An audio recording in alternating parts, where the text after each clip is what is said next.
The original 5 Rangers: Jason, Trini, Billy, Kimberly, and Zack. We all know that in Season 2, Jason, Zack, and Trini left for 3 new Rangers. But what really happened to them after they went to the peace conference? Let's talk about it.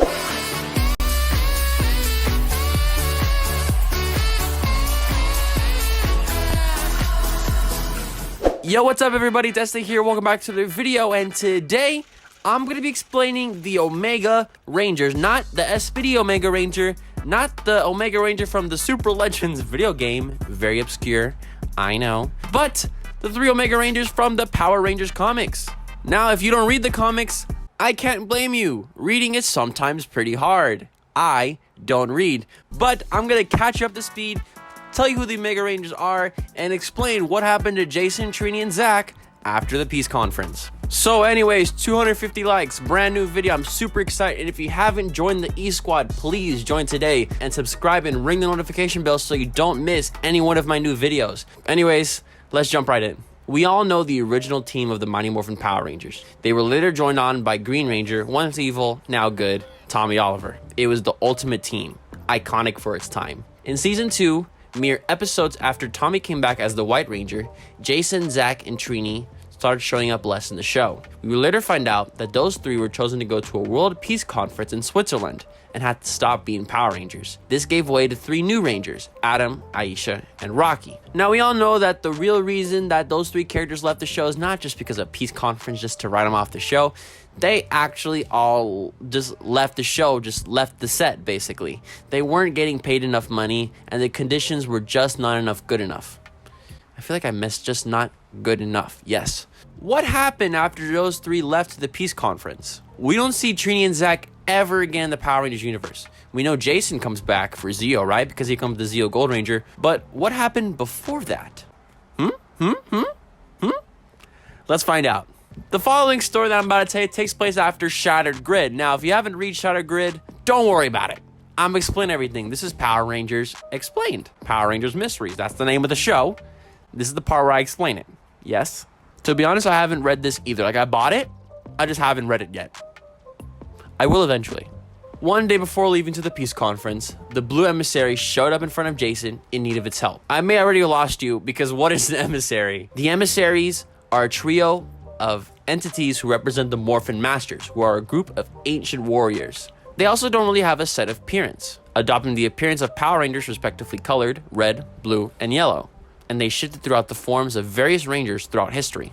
It's kind of like how Aqua Red is in Super Sentai, how we can become any Ranger in Sentai history, but this is for red, blue, and yellow, which are 3 primary colors, and they're colors that are seen in every Ranger team. Anyways, the Blue Emissary showed up and told Jason that he needs his help.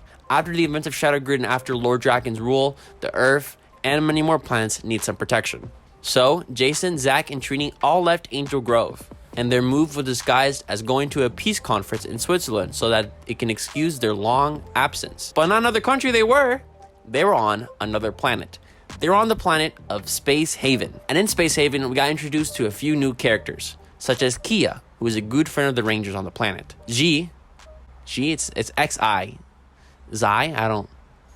I don't know. Who's kind of like the Alpha 5. He's a robot, basically. He's a robot companion to the Rangers. And of course, the Blue Emissary shows up with them. The Blue Emissary is kind of like the Zordon of the group. He's also blue, like Zordon. Kind of makes sense. And that all leads up to their new command center, which is Eternity Point. He called on those Rangers because he needs help protecting other planets in the system. As of course, there's not just Rita and Lord Zed in the universe. There's hundreds of thousands of monsters around different planets on the universe. And he needs his own team of Rangers to stop them. So, he gave Jason, Zack, and Trini new powers called Omega Powers.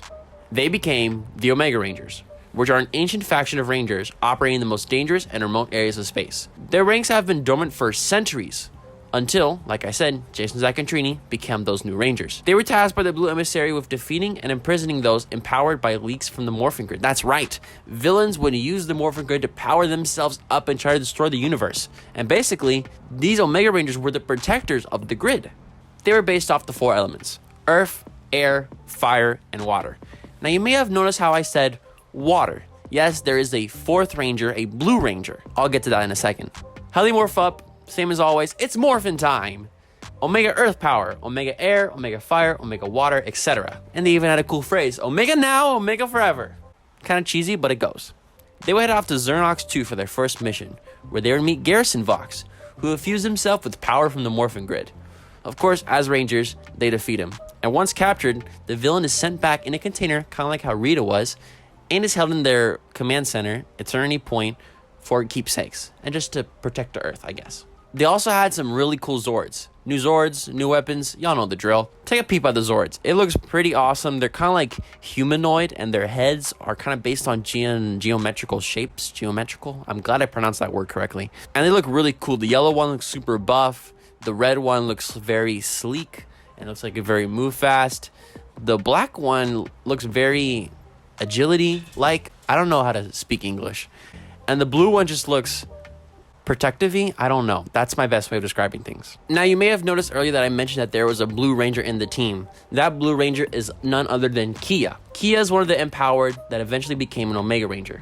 But, spoiler alert, Kiya later betrayed the team by killing the Blue Emissary and freeing prisoners.